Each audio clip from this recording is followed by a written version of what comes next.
Hello बच्चों, कैसे हैं आप सब। Welcome to my channel origin to infinity, जहां आप मेरे साथ यानी खुशी मैम के साथ मैथ्स पढ़ेंगे और अपने मुश्किल कॉन्सेप्ट्स को क्लियर करेंगे। So let's start.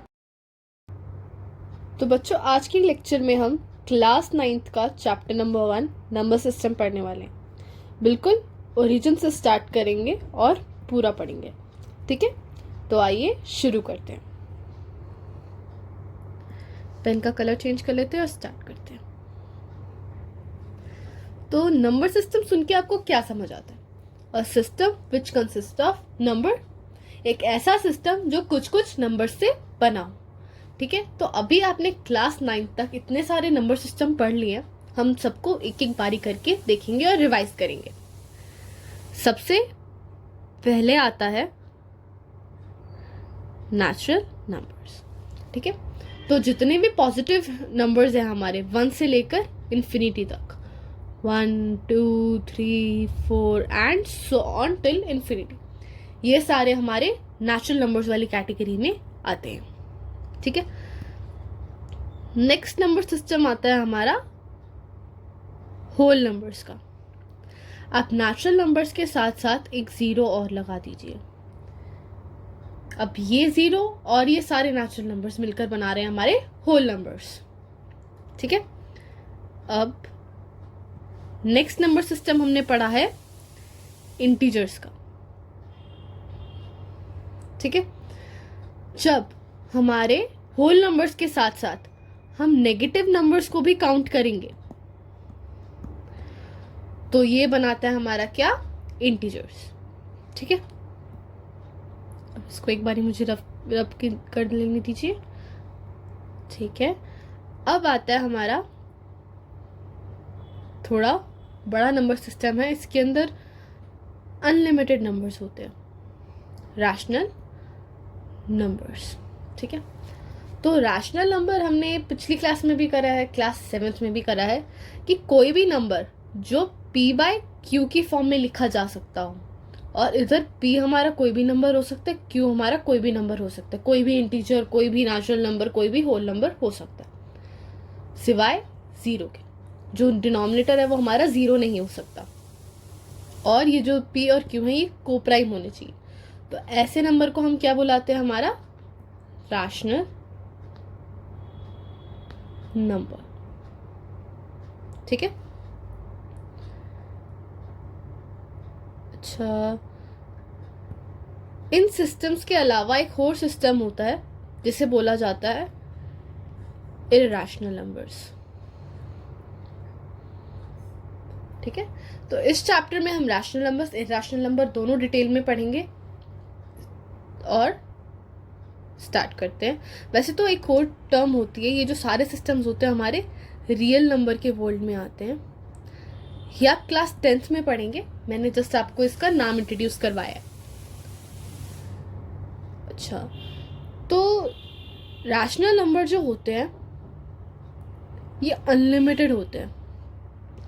जैसे कि अब हमारा नंबर 0 है और 1 है, ठीक है। अगर आपको कोई बोल दे कि इनके बीच के रैशनल नंबर बताओ, तो इतने सारे रैशनल नंबर सिर्फ इन दोनों नंबर्स के बीच में, इवन इफ आपको नंबर लाइन पे ये ना दिखे। जैसे कि मैं इस लाइन को अगर 5 पार्ट्स में डिवाइड कर देती हूँ, 1 2 3 4 एंड 1 2 3 4 5, ठीक है।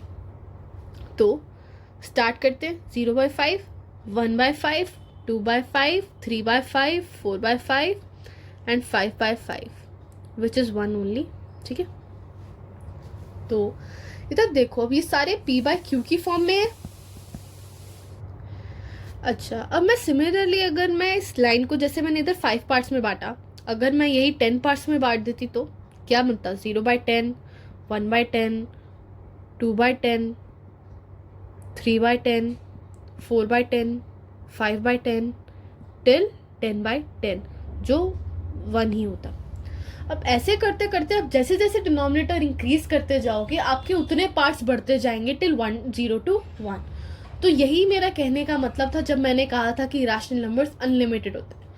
अब जैसे हमारी काउंटिंग होती है 0 से लेकर इन्फिनिटी तक, इन्फिनिटी डिफाइन नहीं होता, वैसे डिनोमिनेटर आप जितना बढ़ाते जाओगे उतना किन्हीं भी दो नंबर्स के बीच के नंबर्स बढ़ते जाएंगे।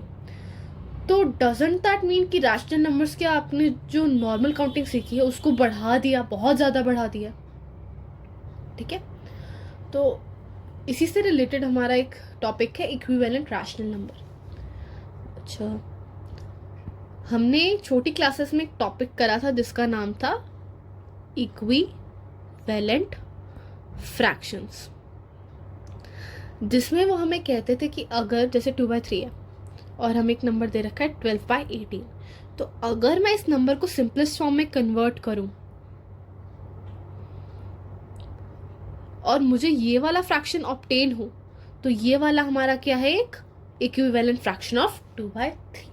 ठीक है, अगर क्वेश्चन हमें डिमांड करे कि इक्विवेलेंट फ्रैक्शन निकाल के दिखाओ, फाइंड करके दिखाओ, तो 2/3 अगर मैं दोनों न्यूमरेटर और डिनोमिनेटर में सेम नंबर मल्टीप्लाई कर दूं, तो मुझे जो नंबर ऑब्टेन होगा वो मेरा इनिशियल फ्रैक्शन से या फिर इनिशियल रैशनल नंबर से इक्विवेलेंट होगा। जैसे कि यहाँ पर मैंने a लिया एक्सप्लेन करने के लिए, अगर मैं ये 3 ले लेती, 3/3 दोनों न्यूमरेटर और डिनोमिनेटर से मल्टीप्लाई हो रहा है, तो 2 3 6, 3 3 9, और ये हमारा जो 6/9 आया वो हमारे 2/3 का क्या है, इक्विवेलेंट रैशनल नंबर। ठीक है, सिमिलरली आप a की जगह इधर कोई भी इंटीजर डाल सकते हैं, अपना टास्क परफॉर्म कर सकते हैं, अपना मल्टीप्लिकेशन कर सकते हैं और आपको इक्विवेलेंट रैशनल नंबर मिलती जाएंगे। ठीक है, तो फर्स्ट एक्सरसाइज के लिए हमारे इतनी टॉपिक्स नेसेसरी है। स्टार्ट करते हैं हमारी एक्सरसाइज 1.1 से। ओके, सो क्वेश्चन कहता है, पूछता है, इज 0 अ रैशनल नंबर? क्या 0 एक रैशनल नंबर है? Can you write it in the form of p/q where p and q are integers and q is not equal to 0। ठीक है, स्टार्ट करते हैं। क्वेश्चन हमसे पूछ रहा है कि क्या 0 एक रैशनल नंबर है। अब हमारे रैशनल नंबर के लिए कुछ हमारे पास कंडीशन होती है जिसको हम कहते हैं कि नंबर जो हमारा p/q की फॉर्म में होना चाहिए, जहां पर p कुछ नंबर और q कुछ नंबर होना चाहिए। अब इन्होंने हमको इतना तो बता ही रखा है, जो q है वो 0 के बराबर नहीं है, हमारा 0 जो है न्यूमरेटर में डलेगा। ठीक है जी, अच्छा, तो अब मैं कुछ हिट एंड ट्रायल जैसा कर रही हूँ, जैसे कि अब मैं 0/1 लूँ या 0/2 लूँ या 0/3 लूँ। इन सबको डिवाइड करने के बाद हमारे पास एक ही आंसर ऑब्टेन हो रहा है, विच इज 0। तो ये 0 इनिशियली हो सकता है 0/3 रहा हो, 0/2 रहा हो या 0.0/1 रहा हो। एंड आप कुछ भी डिनोमिनेटर ले सकते हो, जैसे 0/q ले लिया, जहाँ पे q जो है वो 0 के इक्वल नहीं है, पर ये हमें p/q वाली फॉर्म तो दे रहा है। ये हमको जो हमारी बेसिक कंडीशन है कि रैशनल नंबर जो है p/q फॉर्म में होना चाहिए, वो तो एटलीस्ट प्रोवाइड कर रहा है। सो यहाँ से हम कह सकते हैं जब 0 न्यूमरेटर में है और जो नीचे कोई भी नंबर है जो 0 के इक्वल नहीं है, तब वो हमें क्या दे रहा है, एक रैशनल नंबर। इसको लिख कैसे सकते हैं, लिख कर दिखाते हैं हम आपको। अभी प्रेजेंटेशन बिल्कुल आपकी टॉप नॉच होनी चाहिए आप जब भी पेपर में अटेम्प्ट करने बैठे तो। Yes, 0 is a rational number as it can be written in the p/q form. अच्छा, कैसे, एग्जाम्पल देकर दिखा दो।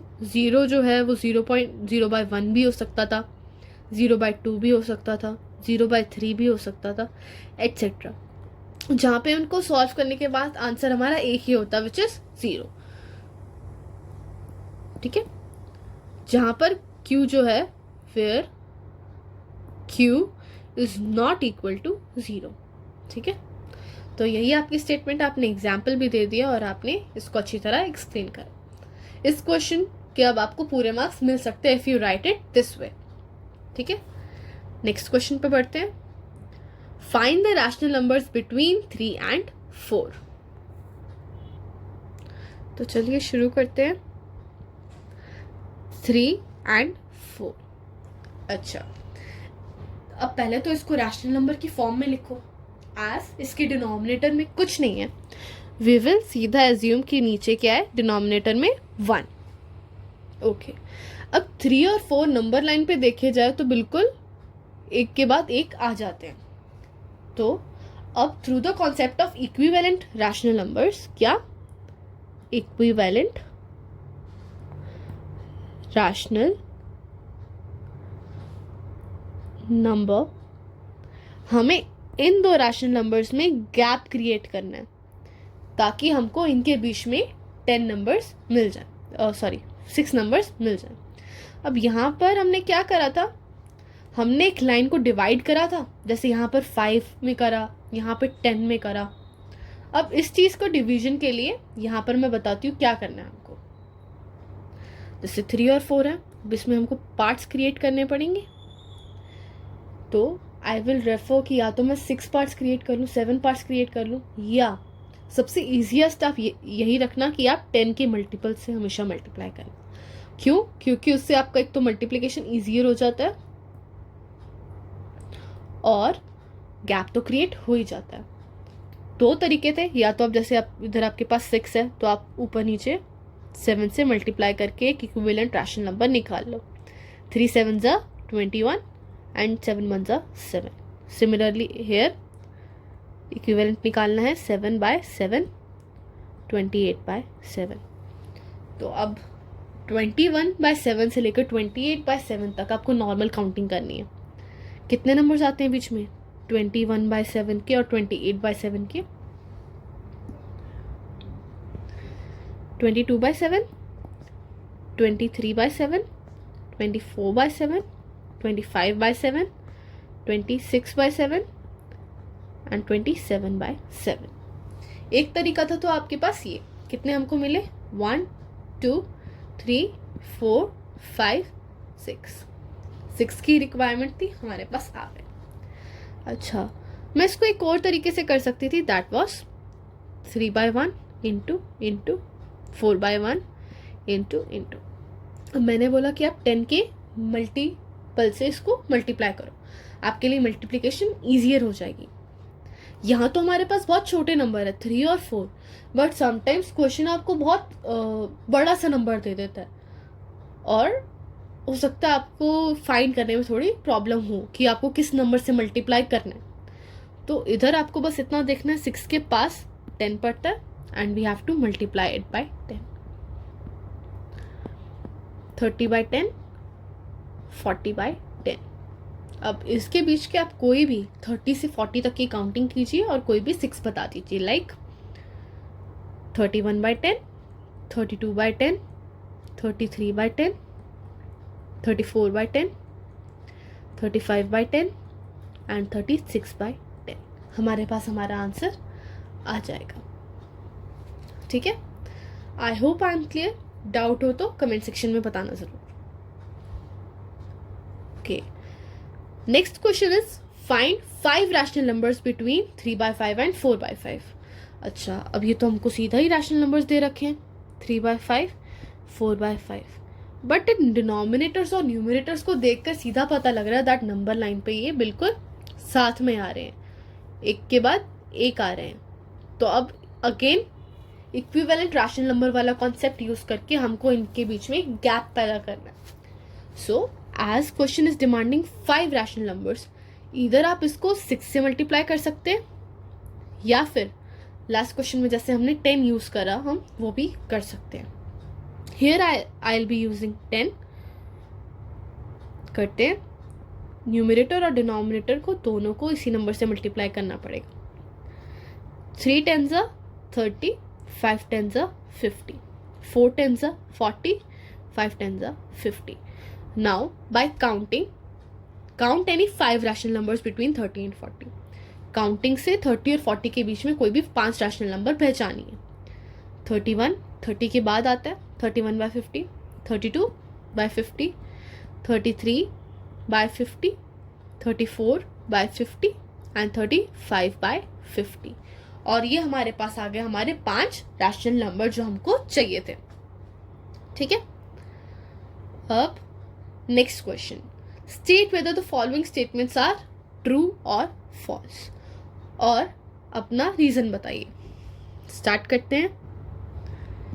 ओके, सो हमारा पहला स्टेटमेंट हमको कहता है that every natural number is a whole number. हर नेचुरल नंबर हमारा होल नंबर होता है। अच्छा, एज हमने यहाँ पर नंबर सिस्टम पढ़ा, ठीक है। नंबर सिस्टम में क्या था, नेचुरल नंबर्स कौन से थे, 0, 1, 2, 3, सॉरी 0 नहीं था, 4 एंड सो ऑन। और होल नंबर्स में हमारा एक 0 और ऐड हो रहा था, ठीक है। बट होल नंबर्स में ये वाले नंबर्स भी तो थे, यानी कि हर नेचुरल नंबर तो ऑलरेडी हमारे होल नंबर वाले सिस्टम में आ ही रहा था। सो इधर से हम ये कह सकते हैं that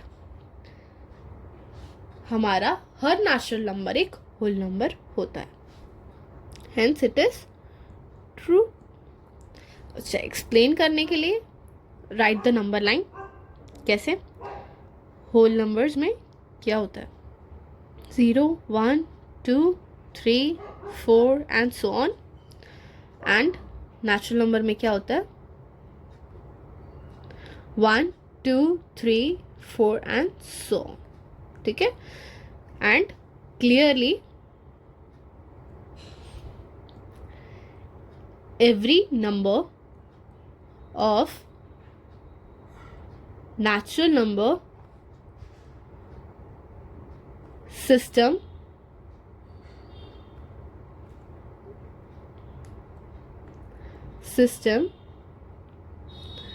is in whole numbers, ठीक है। नेक्स्ट स्टेटमेंट कहती है that every integer is a whole number. हर इंटीजर हमारा होल नंबर हो सकता है। अच्छा, होल नंबर में हमने क्या पढ़ा था, होल नंबर में हमने पढ़ा था, उसकी नंबर लाइन ड्रॉ कर लो, 0, 1, 2, 3, 4 and so on. And for integers हमने पढ़ा था कि उसमें नेगेटिव नंबर्स भी होते हैं, ठीक है। तो यहाँ से तो क्लियर बात होगी ना दैट अगर -1 इंटीजर है और वो होल नंबर्स में नहीं आ रहा तो हर इंटीजर होल नंबर नहीं है, और ये स्टेटमेंट क्या है, फॉल्स, ठीक है। यहाँ पर एग्जाम्पल दे सकते हो that integers have negative numbers and they are not included in whole numbers।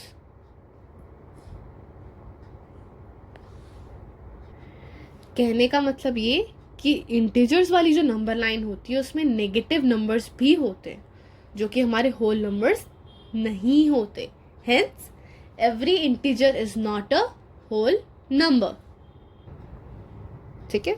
Last statement करते हैं, उसके लिए मुझे कुछ स्पेस चाहिए होगा, I'll clear this, ठीक है। ओके, हमारी स्टेटमेंट कहती है that every rational number is a whole number, ठीक है। अब हमारे रैशनल नंबर में कैसे नंबर्स आते हैं, p/q की फॉर्म वाले, जहाँ पे q 0 के बराबर नहीं होता, ठीक है। और होल नंबर्स कैसे होते हैं, पूरे नंबर्स, कंप्लीट नंबर्स, जैसे 1, 0, 2 एंड सो ऑन। तो रैशनल नंबर में अगर हम ऊपर नीचे होल नंबर्स डाल सकते हैं तो ये डालकर देखते हैं, 1/2। ये एक रैशनल नंबर ज़रूर है बट ये होल नंबर में काउंट नहीं होता, हेंस जब भी हमारा डिनोमिनेटर 1 नहीं होगा तब हमारा रैशनल नंबर जो है होल नंबर नहीं हो सकता, हेंस जो हमें स्टेटमेंट दे रखी है वो कैसी स्टेटमेंट है, false statement. Let's write it down, false. Why, whenever our denominator is not equal to 0, sorry 0 नहीं 1, the rational number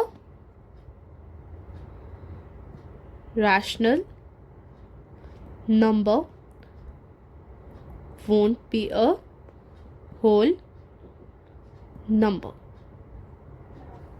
ठीक है, I hope I am clear. और आज के लेक्चर के लिए इतना ही। नेक्स्ट लेक्चर में हम आगे के कॉन्सेप्ट्स पढ़ेंगे चैप्टर के।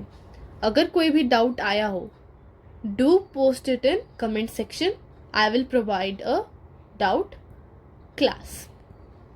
एंड अगर समझ आया हो, अच्छा लगा हो लेक्चर, लाइक कीजिएगा, शेयर कीजिएगा अपने फ्रेंड्स के साथ, एंड डाउट्स कमेंट करना, एंड चैनल सब्सक्राइब करना।